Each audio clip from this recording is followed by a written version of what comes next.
Dia juga menyerang di bagian pencernaan, bikin diare, terus-menerus tidak pernah berhenti. Itu perlu diwaspadai.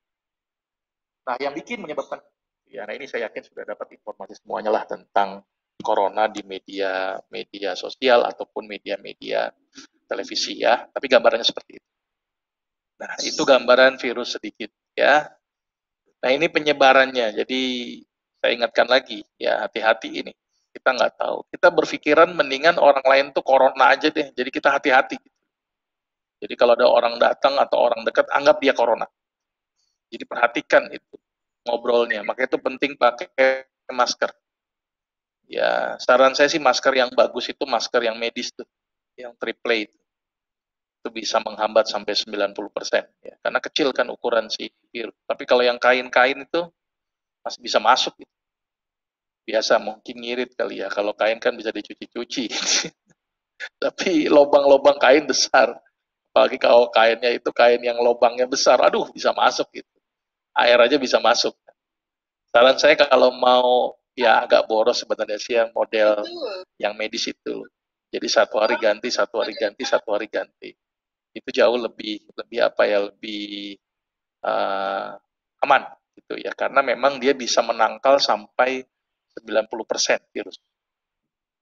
Nah, terus kemudian udah nyentuh tangan atau dropletnya nyentuh benda, bendanya dipegang, kemudian dia megang mata, tangan, ucek-ucek, ngupil misalnya, udah kena. Nah, itu gambarannya begitu. Ya, kadang-kadang kan tangan ini udah nih, maka itu kalau bisa sih, kalau mau amannya sih ya tadi, ya sering cuci tangan, dan virus itu bisa mati dengan hanya air sabun saja. Ya, karena dia mengandung basa, sehingga bisa menyebabkan dialisis. Atau kalau mau jaga-jaga bolehlah pakai handscoon atau pakai sarung tangan. Ya, dan menular lewat tinja atau feses, tapi ini jarang. Ya, ini gambaran sedikit tentang virus corona. Maka itu pentingnya kita untuk menjaga, ya, mencegah lebih baik daripada mengobati. Ya. Nah, ini sedikit, apakah virus corona ini biologis apa memang terjadi karena alam? Ya, ya ini banyak pendapat-pendapat. Tapi artinya, mau itu senjata biologis, mau dibuat, tapi ini adalah makhluk Allah. Ya, dan Allah yang menciptakan ini. Semua kejadian ini semua atas kehendak Allah, atas takdir Allah. Ya, jadi yakinlah bahwa Allah ini menciptakan sesuatu. Khalaqa kulla syai'. Jadi menciptakan segala sesuatu.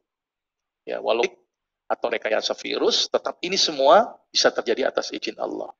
Kalau Allah tidak izinkan untuk terjadi, nggak mungkin ini terjadi. Karena setiap makhluk di muka bumi ini Allah yang menciptakan. Ya, manusia itu hanya bisa mengubah, tidak bisa menciptakan. Mengubah saja. Paling kalau nyintainya mengubah, memodifikasi. Tapi yang menciptakan adalah Allah. Ya. Wa khalaqa kulla syai', dan dia menciptakan segala sesuatu. Dan apa yang diciptakan Allah ini tidak ada yang sia-sia. Ya, jadi nggak akan sia-sia ini Allah menciptakan ini. Termasuk hadirnya virus ini mudah-mudahan menjadi pelajaran buat kita, jadi salah satu renungan buat kita. Jangan-jangan nih gara-gara kesalahan kita juga nih. Ya, karena kemungkinan kita lakukan. Tapi yakinlah bahwa hadirnya virus ini mudah-mudahan menjadi pelajaran. Jadi ke depan jauh lebih baik gitu ya. Dan ini menjadi pemikiran buat kita. Ya Rabbana ma khalaqta hadza batila. Ya Allah, Engkau menciptakan segala sesuatu ini tidak ada yang sia-sia, termasuk hadirnya virus ini juga tidak ada yang sia-sia. Ya, gara-gara virus tukang masker laku. Tapi masalahnya ada yang dipecat juga gitu ya. Ya, ada yang untung, ada yang rugi gitu ya. Tapi artinya ini menjadi pelajaran, menjadi renungan supaya menjadi introspeksi diri kita. Mudah-mudahan kita menjadi lebih baik. Dan yakinlah bahwa ini adalah ujian dari Allah. Walanabluwannakum bisyai'im minal khauf wal ju' wa naqsim minal amwali wal anfusi wat thamarat Wabasyiris sabirin. Jadi Allah akan uji. Ini salah satunya takut. Aduh, takut kena COVID, takut dipecat, takut macam-macam ini dicoba. Terus siapa yang pemenangnya? Itu orang-orang yang sabar. Kabarilah orang-orang yang sabar. Wabasyiris sabirin. Ini yang penting ini. Jadi dengan adanya virus corona kita semakin sabar mudah-mudahan. Semakin bisa berkumpul dengan keluarga lebih lama, itu kan jadi lebih jadi introspeksi. Bagi yang gajinya kurang sabar juga, ya mudah-mudahan nanti gajinya naik lagi. Gitu. Ya udah sabar aja ya. Pokoknya sabar. Memang sabar nggak ada batasannya ini ya. Baik. Nah, gimana solusinya? Ini yang paling penting. Ini supaya Bapak dan Ibu bisa punya solusi yang sederhana. Saya ingatkan bahwa virus tidak perlu dikhawatirkan, tetapi harus waspada. Virus tidak usah dicemaskan, tetapi harus waspada. Ya, semakin dipikirin dia semakin betah. Jadi udahlah, dibikin enjoy, nikmat, tapi waspada. Intinya waspada sebenarnya. Ya, jangan sampai kita terkena virus corona. Nih, yakinlah bahwa kejadian ini semua Allah yang mengatur. Yang menyembuhkan penyakit juga Allah. Wa idza maridtu fahuwa yasbin. Dan jika aku sakit maka dialah Allah yang menyembuhkan. Anggap kita kena corona. Allah yang menyembuhkan. Logiknya gimana kalau Allah yang menyembuhkan? Ini saya terangkan logiknya dulu. Jadi begini. Di dalam tubuh kita ada yang namanya sel darah putih yang berperan sebagai pertahanan tubuh. Baik itu virus, baik itu bakteri, baik itu benda asing, semuanya itu dilahap oleh yang namanya sel darah putih. Sel darah putih itu bergerak secara otomatisasi menuju target. Ada virus, dia bergerak. Ada bakteri, dia bergerak. Ketika kurang jumlahnya, dia akan membuat stimulus-stimulus untuk memanggil pasukan-pasukan tambahan. Kan? Ketika dia berhasil, maka dia akan membawa si bakteri atau si virus ini masuk ke kelenjar limfe, atau dia bisa bunuh diri sendiri atau apoptosis. Pertanyaan yang paling sederhana, siapa yang menyuruh dia bergerak? Seolah-olah dia orang jalan sendiri. Dan seolah sel itu punya nyawa, sel darah bergerak. Siapa yang menggerakkan? Allah. Jadi logik berpikir kita kalau kita ingin sehat, ingin sembuh, ingin selamat, dekat dengan Allah dulu. Karena Allah menciptakan kita. Allah menciptakan virus. Upaya-upaya ini ternyata kok jarang digaungkan. Jadi pendekatan kepada Allah ini menjadi penting. Ya. Dan yakin bahwa setiap makhluk itu bertasbih. Yusabbihu lillahi ma fis samawati wa ma fil ard. Jadi bakteri bertasbih, virus bertasbih, tumbuhan bertasbih. Kebenaran saya dosen di kedokteran UHAMK lagi melakukan penelitian bersama dengan pihak Korea. Ini orang Korea yang menemukan ini. Jadi pihak Korea itu menemukan bahwa virus ini menghasilkan suara atau gelombang. Ya, suaranya kita nggak ngerti. Seperti kita bertasbih subhanallah walhamdulillah wala ilaha illallah akbar, mungkin tasbihnya virus berbeda. Dan dia bikin statement bahwa setiap makhluk di muka bumi ini menghasilkan gelombang. Bakteri menghasilkan gelombang, virus menghasilkan gelombang. Maka itu kita rubah itu gelombang-gelombangnya. Ini penelitian bersama tentang penanganan sesuatu tidak menggunakan pendekatan killing, tetapi dengan pendekatan gelombang. Dan ternyata virus ini pun juga memiliki gelombang-gelombang tertentu. Dan mereka semuanya bertasbih kepada Allah. Ini penting ini. Tasbihnya mereka kita tidak tahu. Kadang-kadang kita tidak pernah merasa yakin bahwa Allah itu ada. Mungkin di ucapan kita yakin ya Allah ada, tapi dalam kenyataannya kita tidak meyakini itu kadang-kadang. Hal yang paling sederhana kalau sakit aja, ingatnya apa coba kalau pusing? Paling kalau pusing, Paramek, Bodrek, Panadol, kan begitu tuh. Allah mah nggak inget itu. Biasanya ingatnya nanti tuh, kalau udah mau mati gitu ya, Yasinan, ingat Allah. Biasanya begitu itu. Ya, padahal ini semua kejadian, semuanya atas izin Allah. Nggak mungkin ini. Sesuatu ini nggak mungkin secara otomatisasi. Pasti ada sesuatu yang menggerakkan, ada sesuatu yang mengklik tombol sehingga otomatisasi itu terjadi. Dan ternyata virus ini pun bertasbih. Tasbihnya seperti apa, kita tidak memahaminya, tapi yang pasti orang Korea itu menemukan bahwa virus ini menghasilkan gelombang. Yang dia teliti sebelumnya adalah virus influenza. Influenza itu menghasilkan gelombang-gelombang tertentu dan bisa diukur berapa panjang gelombangnya, walaupun kecil. Dan penelitian terbaru, tumbuhan pun menghasilkan gelombang. Dan itu sudah diukur berapa panjang gelombangnya. Nah ini begitu luar biasanya. Mereka semuanya bertasbih. Ya, virus bertasbih, sel tubuh kita juga bertasbih. Nah ini penting sekali, ini dalam kitab Sahih Bukhari. Jadi nggak ada penyakit menular tanpa izin Allah. Jadi bisa nular kalau Allah izinkan. Itu betul. Karena ini ada pertanyaan dari seorang Arab Badui. Kalau begitu gimana tuh ya Rasul kalau ada unta di padang pasir, bersih gitu ya. Tiba-tiba ada unta yang berkudis. Ya, penyakit kulit yang menular. Apa nggak nularin? Iya betul, dia menulari. Jadi A menulari si B, B menulari si C, C menulari si D, bisa. Tapi pertanyaan yang sederhana dan dijawab oleh Rasulullah, siapa yang menulari pertama kali? Nah ini penting banget nih. Jadi A nularin si B, B nularin si C, C nularin. Nah, yang nularin pertama kali si A siapa ini? Nah kejadian ini maka itu kenapa bilang dalam hadis ini nggak ada penyakit nular tanpa izin Allah. Kalau Allah nggak izinkan ini pertama kali kena, nggak mungkin dia nular yang lain. Jadi konsepnya ini kembali kepada tauhid sebenarnya. Tauhid sebenarnya, ya keimanan kita. Tapi bukan berarti harus hanya ikhtiar dari sisi yakin kepada Allah saja, tetapi perlu ada ikhtiar yang lain. Nah ini kejadian ketika Umar ya ingin berangkat ke Syam karena ada butuh bantuan di Syam. Dalam pertengah perjalanannya Umar mendapat kabar ada wabah di Syam dan itu terjadi perdebatan di kalangan sahabat.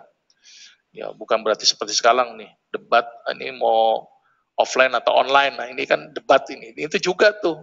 Umar juga ada yang nyuruh berangkat aja, nggak usah takut Umar. Ada bilang jangan Umar. Nah ini perdebatan. Jadi perdebatan zaman dulu pun juga ada.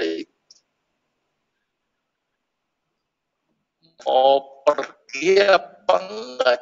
Ini ada wabah. Ternyata Umar mendengar, jika kalian mendengar suatu negeri terjangkit wabah, maka jangan ke sana. Dan bahasa kerennya ini isolasi, ya, atau bahasa awam kita lockdown atau PSBB. Ya, ini sudah ada di zaman Rasulullah. Akhirnya Umar tidak pergi ke Syam. Sampai ada yang menjawab seolah-olah engkau takut dengan takdir dan kematian gitu. Apa jawab Umar? Saya berpindah dari satu takdir ke takdir yang lain. Jadi bukan berarti tadi dengan yakin kepada Allah semata, tapi lupa nih aspek isolasi. Padahal penting di isolasi. Ya, jangan pergi nih. Maka itu kalau bisa jangan banyak pergi-pergi. Ya, dan alhamdulillah nih hari ini bisa Zoom nih ya. Alhamdulillah. Kalaupun pergi tapi perhatikan protokol kesehatan. Ini menjadi cukup penting, ya. Oke, terus yang kedua dalam konsep Islam hindari kontak, ya. Ini Rasul juga bilang jangan campur antara sehat dan yang sakit. Jadi kalau dia sakit ya udah libur deh, gitu ya. Terus jaga jarak yang penting nih. Kita anggap semua itu penyakit deh. Jaga jarak. Ingat jaga jarak ini penting. 2 meter, 1 meter dan pakai masker itu juga penting. Jaga jarak, pakai masker. Jaga jarak, pakai masker. Ini penting. Hal yang paling sederhana. Dan itu sudah ada contoh-contohnya di zaman Rasulullah. Ya, ini juga ya cuci tangan, jaga kebersihan. Ini sudah paham lah semuanya. Nah ini yang luar biasa. Ini yang luar biasa. Ini kalau seandainya Menteri Agama Islam nih atau fatwa MUI keren ini. Jadi saya lagi lakukan penelitian tentang bagaimana si bakteri gitu ya. Itu nggak saya bunuh gitu loh. Tapi saya bacakan Quran. Apakah berespon atau tidak? Gitu ya. Karena Quran ini syifa kan. Ya. Wa nunazzilu minal Qur'ani ma huwa syifa wa rahmat wa rahmah. Syifa wa rahmah. Obat dan rahmat. Baik itu obat jiwa. Mungkin dari sebagian tafsir mengatakan jiwa, tapi bagi seorang kedokteran ini bisa menjadi obat fisik. Karena penelitian-penelitian tentang Quran ini luar biasa, satu-satunya mukjizat yang saat ini masih bisa ada dan kita rasakan. Ini luar biasa, ada penelitian yang kemarin saya lihat terbaru di sebuah jurnal penelitian, bahwa ternyata sel kanker yang dibacakan Quran, selnya tidak tumbuh, tidak berkembang. Itu luar biasanya efek Quran. Nah, saya lagi coba meneliti terhadap bakteri.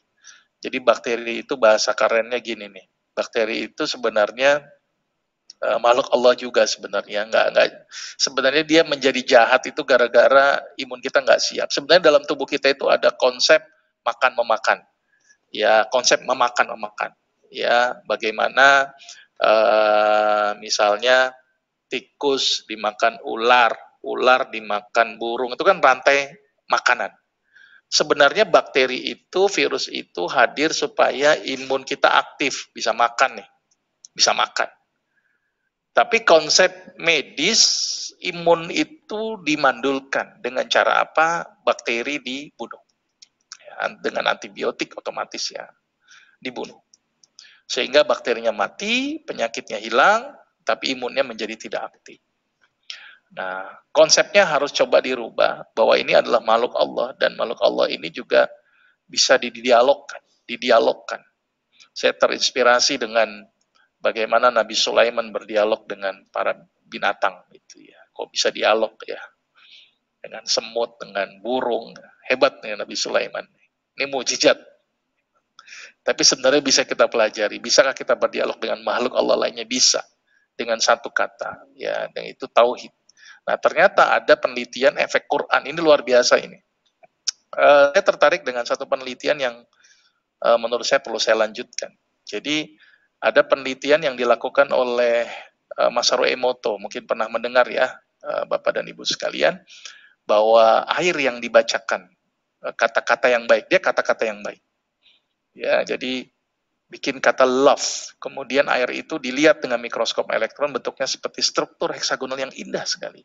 Kemudian dirubah kata evil itu setan, langsung buyar.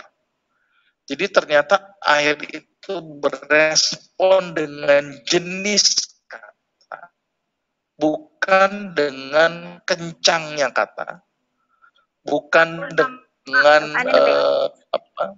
bukan dengan kencang panjangnya kata, tetapi berespon dengan jenis katanya. Ini menarik ini sebenarnya.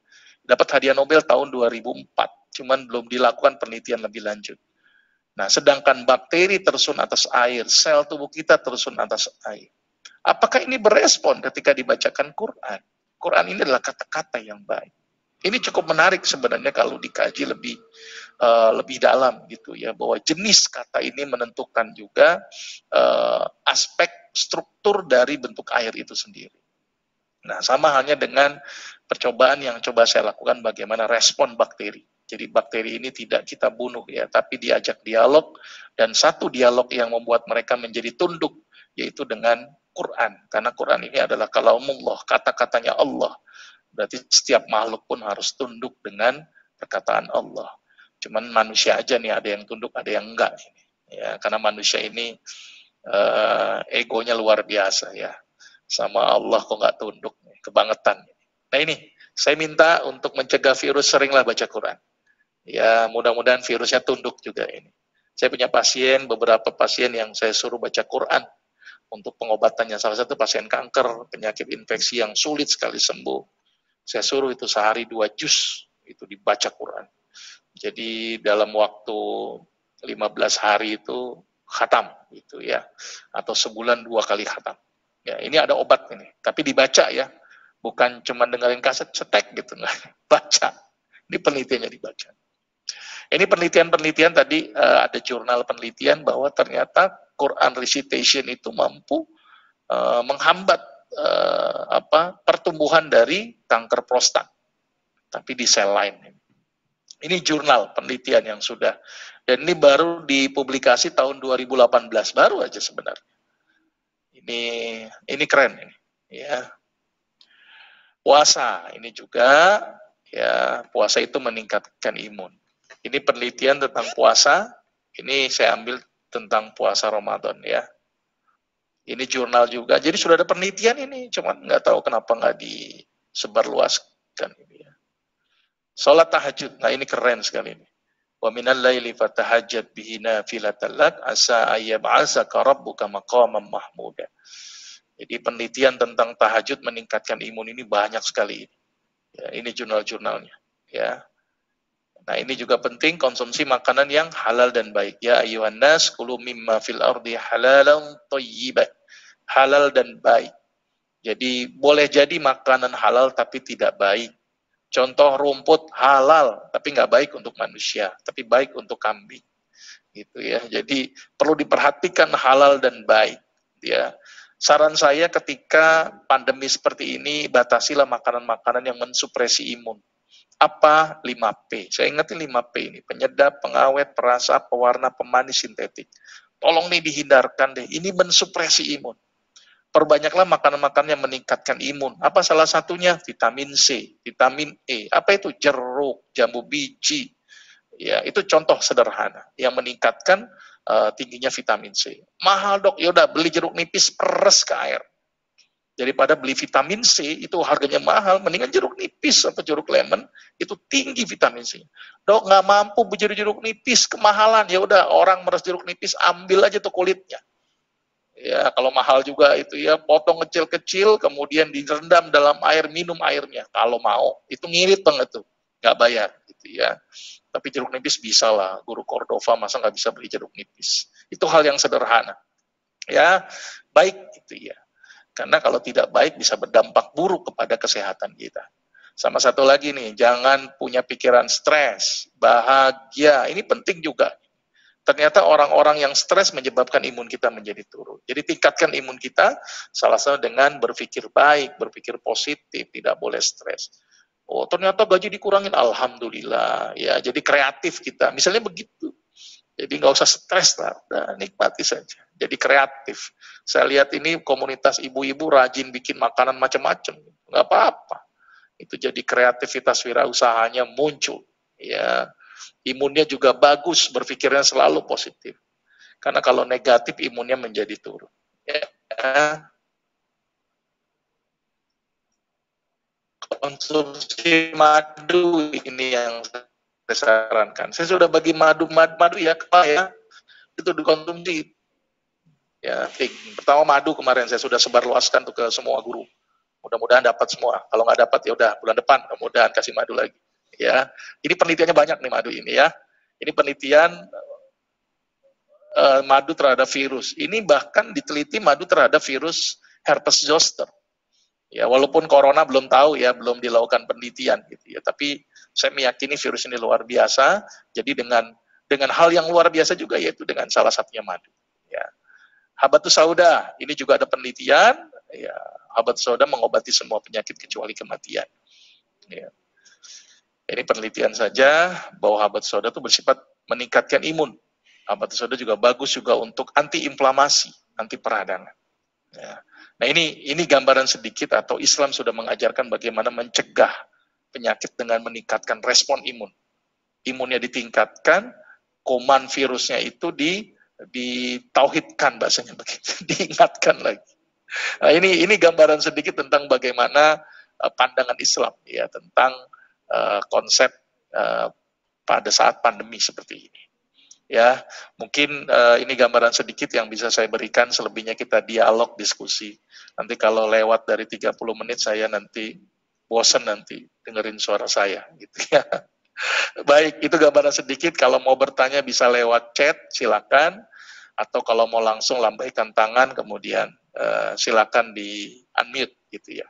Kira-kira itu mudah-mudahan bisa bermanfaat. Masih ada waktu nih mungkin 10 menit atau 15 menit untuk tanya jawab gitu ya, karena saya 9:15 harus zoom lagi nih, jadi saya hidupnya zoom by zoom kan nge-zoom terus ini.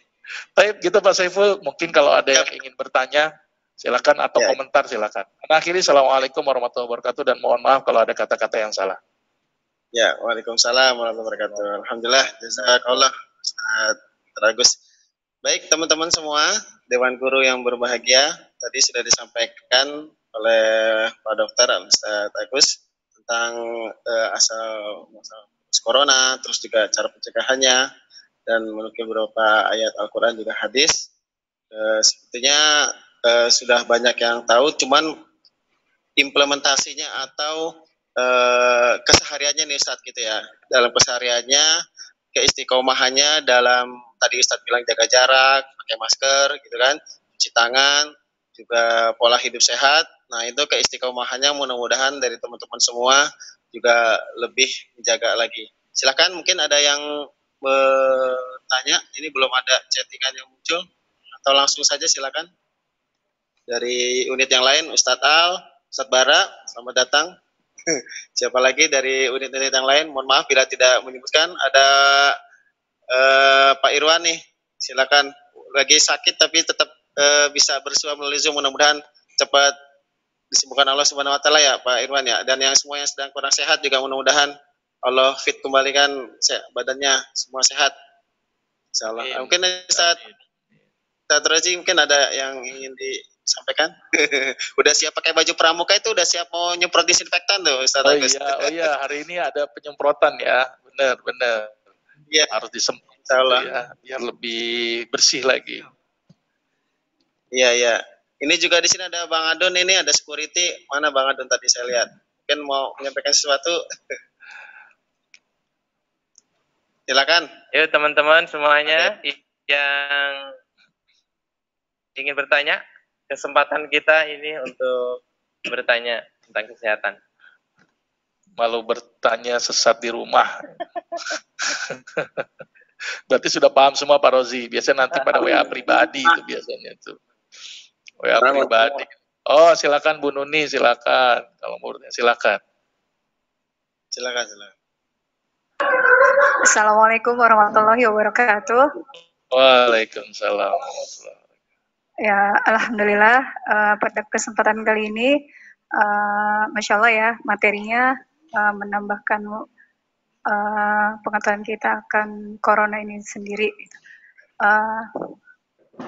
Yang saya ingin tanyakan adalah ketika kita melihat kondisi sekarang yang ada gitu ya, begitu banyak orang yang terlalu khawatir hingga akhirnya membuat anaknya. Namun ada beberapa juga orang-orang sendiri kan tadi sudah dijelaskan bahwa kita tetap harus waspada gitu, kita harus tetap menjaga agar terhindar gitu, menghindari. Yang saya ingin tanyakan, bagaimana cara kita untuk apa ya, agar kita sendiri juga istiqomah. Kalau melihat dan mendengar berita-berita, terkadang jujur diri saya pribadi terkadang kayaknya ini berlebihan deh, kayaknya ini ada sesuatu yang memang dibuat-buat gitu. Akhirnya terkadang kita jadi lalai gitu untuk melakukan untuk mencegah tadi gitu. Terutama di lingkungan saya sendiri itu di depan rumah itu musola, di mana benar-benar dari awal adanya corona sampai hari ini mereka tuh benar-benar tidak ada yang namanya jaga jarak gitu ya. Bahkan sampai sholat tarawih pun tetap ada gitu ya, tetap berlangsung. Dan di awal memang ada jarak, tapi setelahnya tidak ada sama sekali. Sampai suami saya sendiri juga terkadang bandel untuk pakai masker gitu. Nah, ini bagaimana nih untuk menyadarkan ya buat diri saya sendiri dan orang-orang di sekitar saya. Sekolahan juga, Bu. Mungkin di Cordova juga gitu kan? Memang iya memang. Ya emang sih kadang-kadang ya memang ini kayak ada sesuatu yang memang Allah alami ya. Dari pemerintahan sendiri terkadang mereka memberikan terutama tenaga kesehatan gitu yang sangat amat berlebihan, tapi kalau dilihat kok dari atasan, dari pejabat sendiri tuh kayaknya nggak ada tuh yang terkena COVID gitu. Kenapa dari pihak bawahan yang banyak banget terkena COVID gitu. Jadi sekarang tuh kalau ketika kita mau memeriksakan kesehatan sendiri itu jadi khawatir.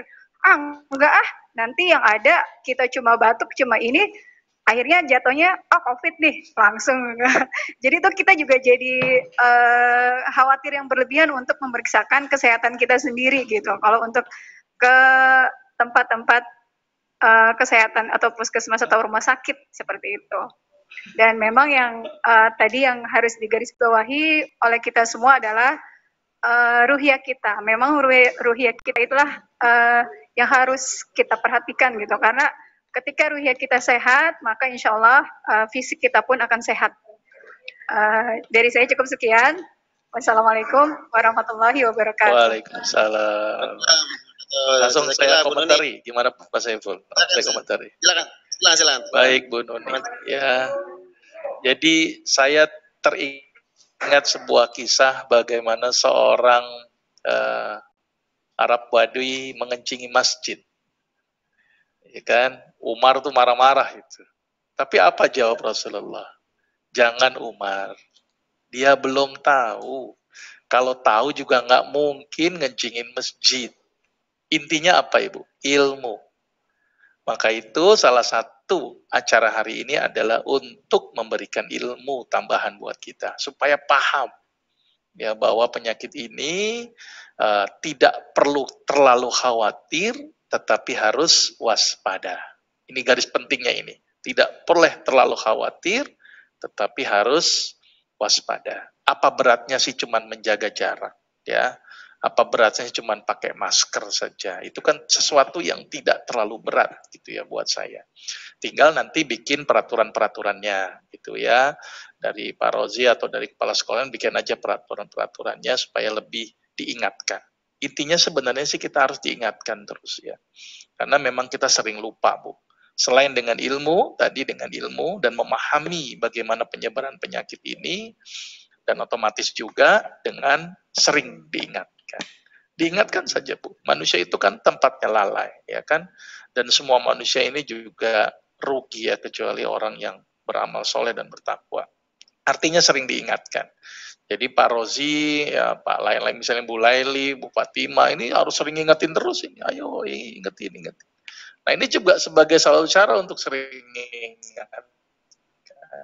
Karena memang kadang-kadang lupa. Gitu ya. Jadi sekolah tolong waspada ini buat saya ini cukup penting gitu ya. Jangan waspada itu biasanya. Masa harus kena adu. Pertama adalah cari ilmu, yang kedua ini harus waspada ya. Ini waspada dan bikin peraturan dan selalu diingatkan terus-menerus ya. Selalu diingatkan terus-menerus. Masalah di pemerintahan mau begini mau gitu sudahlah nggak usah mikirin pemerintahan, udahlah mikirin Cordova aja dulu deh sama diri kita dan keluarga, ribet mikirin pemerintahan apalagi politik sudah deh. Ini sekarang yang bisa kita lakukan adalah seperti itu. Jadi termasuk ini adalah lewat Zoom adalah salah satu cara komunikasi supaya lebih bisa masuk semuanya gitu ya.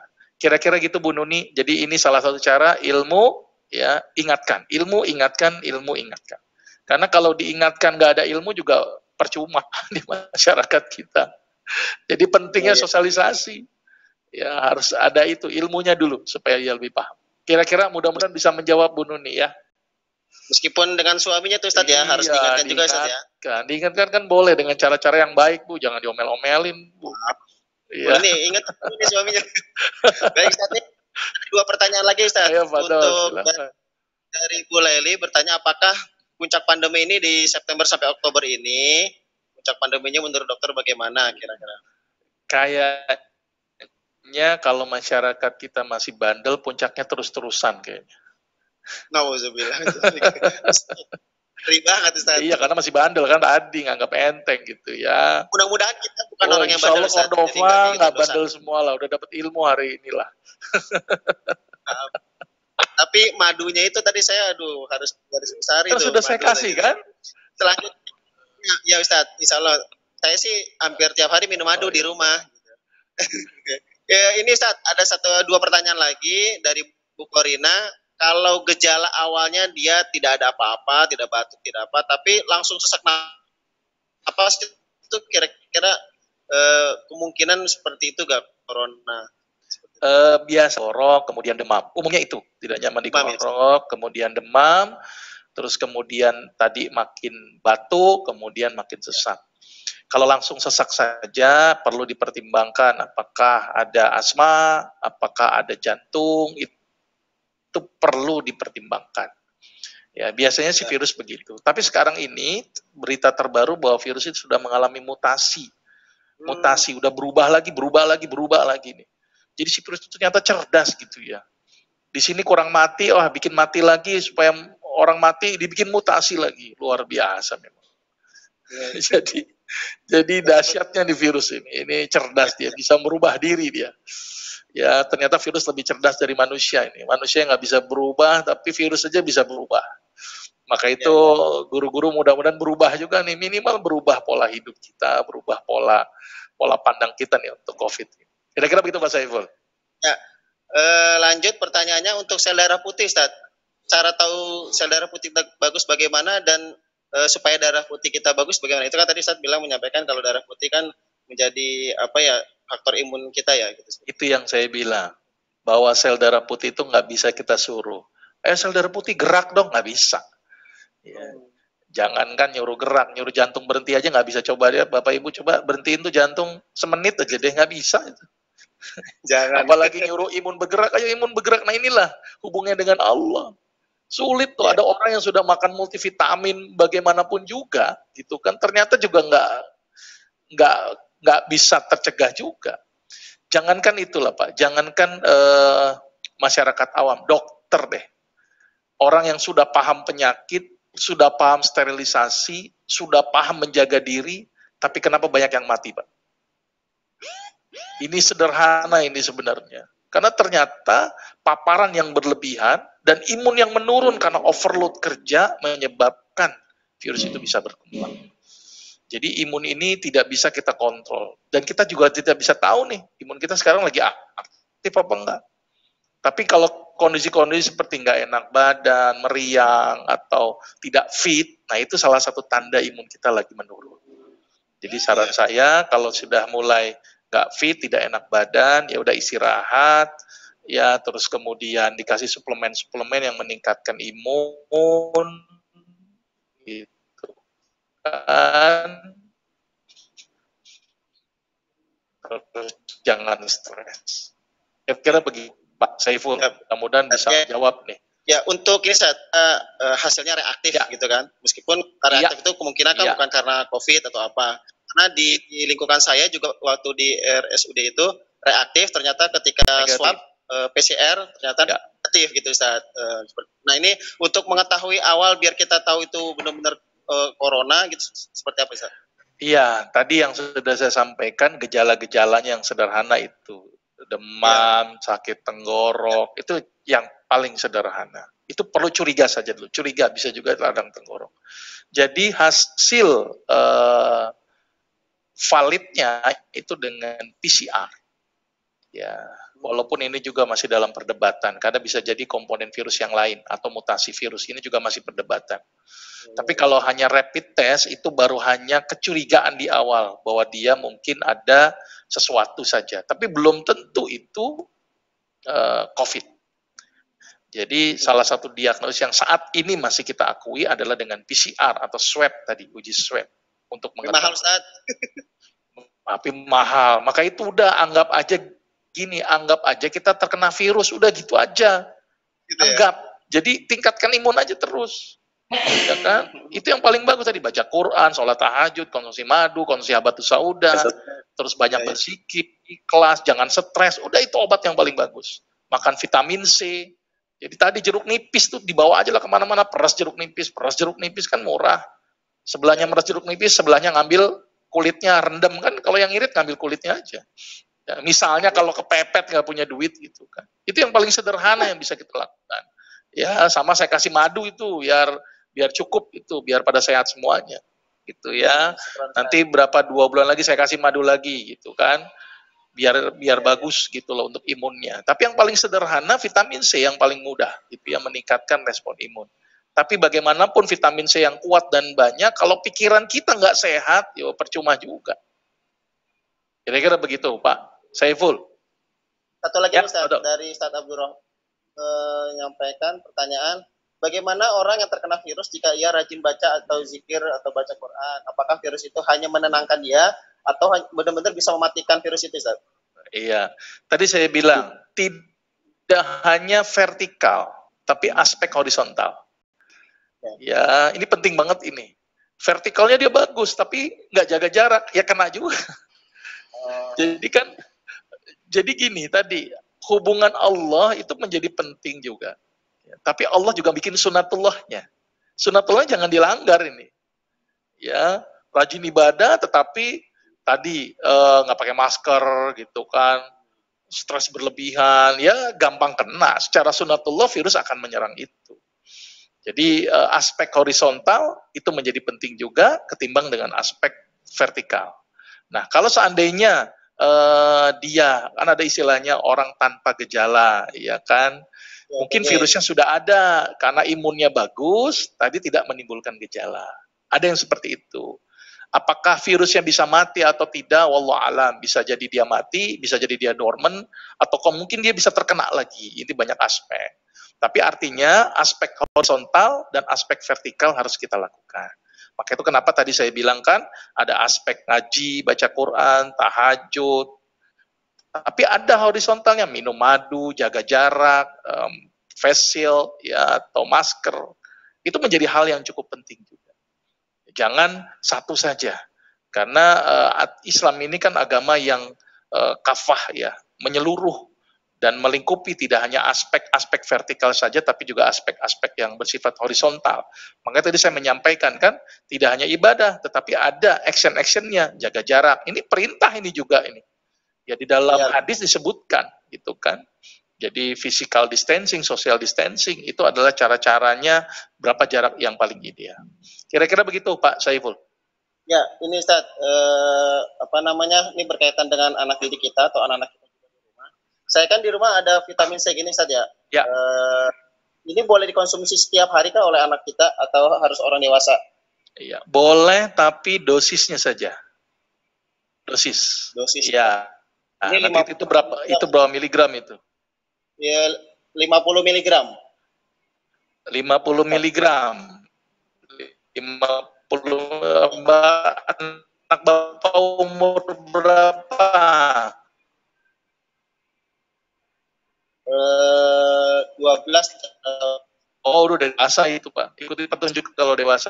Untuk teman-teman umur itu bagusnya itu boleh suplemen seperti ini atau madu? Kalau atau saya pribadi, saya lebih senang yang alami. Jeruk nipis tadi Pak, atau jeruk lemon. Itu yang paling alami Pak. Itu vitamin C sudah cukup bagus. Ya, berarti kalau saya jual jeruk nipis nih laku nih kayaknya. Oh laku bener, silahkan Pak. Itu laku banget. Tetangga saya jual jeruk nipis itu laku itu. Iya. Saya lebih senang yang alami Pak dibanding dengan. Kalau ada Bu Fajar ini biasanya komentar Bu Fajar nih jeruk nipis nih jualan. Takut diomelin. Yang paling murah loh Pak. Takut diomelin sama Dokter Agus. Lah kenapa diomelin? Soalnya tadi katanya kan jangan makan mie lah, barusan habis makan mie. Ada pertanyaan lagi. Mas Saiful, sepertinya waktunya sudah habis. Nanti yang WA biar lewat WA aja, Ustaz. Ya, boleh. Karena Dokter Agus mau ada acara lagi. Ya, bentar. Vitamin C boleh untuk penyakit mah nggak, Ustaz? Orang yang punya penyakit mah boleh makan vitamin C nggak? Sebaiknya jangan, Pak, karena bikin iritasi. Kalau perlu pakai yang ester C, yang ada senyawa esternya itu yang aman. Oh iya, karena pertanyaan Umi Ius barusan. Udah baik, mungkin itu ya. Untuk Ustadz Al, mohon maaf untuk konspirasinya ya pertanyaan tentang konspirasinya kita bisa baca di literatur yang lain karena apapun tadi kata Ustadz Agus bilang apapun penyebabnya, apakah itu konspirasi, tetap semua ini datang dari Allah Subhanahu wa taala. Betul Ustadz ya? Takdir. Yang penting kita semua atas takdir Allah. Karena kan ya. Ini mungkin untuk ada yang pertanyaan bisa langsung lewat WA Dokter Agus aja. Jadi insya Allah bisa Ustaz ya, Pak. Ya silakan. Jadi di lain waktu ini di luar jam ini, insya Allah Dokter Agus bisa siap menjawab masalah apa tentang kesehatan orang-orang Cordova. Mudah-mudahan ya Dokter Agus ya. Ya kan biasanya kalau sakit juga langsung ke klinik, datang aja ke klinik. Nah, kalau nggak sempat bisa nanya Mas. Ya, tapi daftar dulu ya karena dibatasin ini. Terima kasih. Ya. kita sama-sama tutup dengan lafaz istighfar, hamdalah, dan doa penutup majelis. Astagfirullahaladzim. Alhamdulillah. Subhanakallahumma wa bihamdika. Asyhadu an la ilaha illa anta astaghfiruka wa atubu ilaik. Saya pamit. Terima kasih semua. Ya, jazakumullah. Assalamualaikum warahmatullahi wabarakatuh. Waalaikumsalam. Mohon pamit, mohon izin pamit.